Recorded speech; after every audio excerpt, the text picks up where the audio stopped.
بسم الله الرحمن الرحيم. اللهم صل على النبي. احنا هنعمل النهارده المكرونه بالوايت صوص والسي فود. اول حاجه هعملها هي هسلق المكرونه. انا عندي ميه بتغلي، حطيت فيها معلقه زيت ومعلقه ملح صغيره، وهحط المكرونه تاخد حوالي 3 دقايق كده او بالكثير 5 دقايق تغلي، وبعدين هنصفها في مصفى تحت ميه عشان ما تزيدش في السلق. بسم الله الرحمن الرحيم. معايا زيت على سمنه او زبده زي ما انتوا عايزين، ومعايا دي معلقه توم هشوحها. خلاص الثوم طلع الريحه الجميله. نسبه الدهون دي اللي انا حطاها هي بتاع المكرونه كلها، لان انا هعمل صوص ابيض في الخلاط بدون اي دهون، ومكرونه طبعا مسلوقه ما فيهاش اي دهون، هي دي بس الدهون اللي هتتحط. انا همسك بقى الحبار اللي هي القطع السميكه هحطها الاول، وبعدين هحط القطع الرقيقه وراها، واخر حاجه الجمبري معايا اهوت، لان هو ما بياخدش وقت. كل حاجه دي مغسوله كويس جدا بالدقيق والليمون وفي منتهى الجمال. انا هشوح ده شويه كده مع الثوم.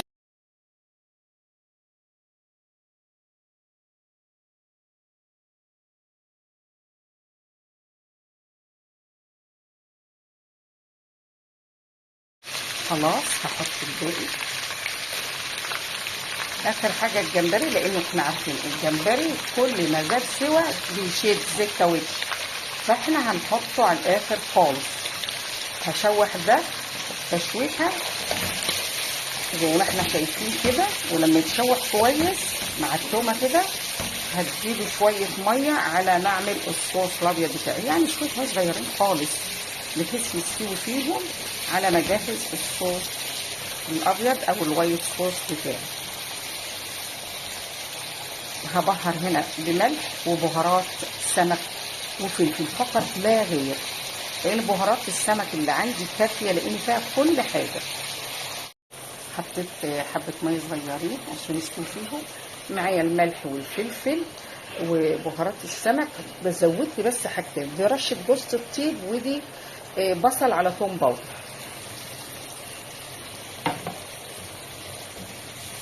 لان جوز الطيب مع المكرونه بتدي ريحه جميله وطعم جميل، ومع السمك برضه. هسيبه بقى كده مع نفسه، اغطيه واسيبه يستوي خالص. لما اتاكد ان هو استوى هحط الجمبري. خلاص الحبار عندي استوى، هحط الجمبري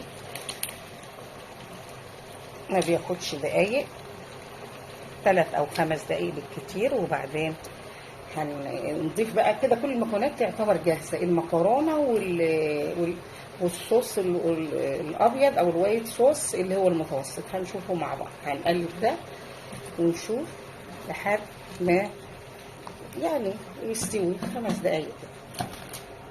معايا لتر لبن شفشق الخلاط، هحط له معلقتين بالمنظر ده كده دقيق. انا مش عايزه الصوص ولا تقيل ولا خفيف، وانا بتحكم لو انا احتجت اعمل تاني مفيش مشكله، بس هشوف ده هيبقى كويس مع المكرونه في الحله ولا لا. انا كده هقفل عليه واضربه في الخلاط عشان اعمل الصوص. اللبن لتر لبن مع معلقتين دقيق، ضربتهم كويس عشان ما يكلكعش على نار، وهقلب بالتقليب المستمر لما يديني القوام اللي انا عايزاه. هنشوفه مع بعض لما يوصل لي. شايفين معايا الصوص كريمي ولا تقيل ولا خفيف، جميل جدا قوامه. دلوقتي انا هضيف كل حاجه مع بعض، ده في ملح بس، وهظبط بقى الملح لما احط كله مع بعض. خلاص حطيت المكرونه على السي فود اللي عندي، الجمبري والحبار، لان كل حاجه استوت، وقلبت المكرونه اهو، ومعايا الصوص الابيض هحطه كله واقلب. شايفين اهو، انا عايزه بقى ايه كريمي كده جميل ما شاء الله. شايفين هي كده بقى جاهزه على التقديم، مفيش اي حاجه ناقصه. احنا دايما ما بنعملهاش ونركنها ليه؟ لان المكرونه بتقوم شاربه الصوص وبتبقى تلي. احنا عايزينها بقى يا دوب على ما تبرد تبقى كريميه كده جميله. هنديها بس غلوه مع بعضها كده، تاخد وتدي مع بعضها مش اكتر عشان تبقى سخنه، ونشوف هنقدمها مع بعض. خلاص شايفين الجمال، جاهزه على التقديم. شايفين مكوناتها وجمالها دلوقتي. خلاص تمام، نقدمها بقى ما تهدى بس شويه. ما شاء الله شايفين قد ايه كريميه وجميله ما شاء الله. شايفين والطعم جنان، حاجه كده بألف هنا وشفا. جربوا الطريقه دي وقولوا له ايه رايكم.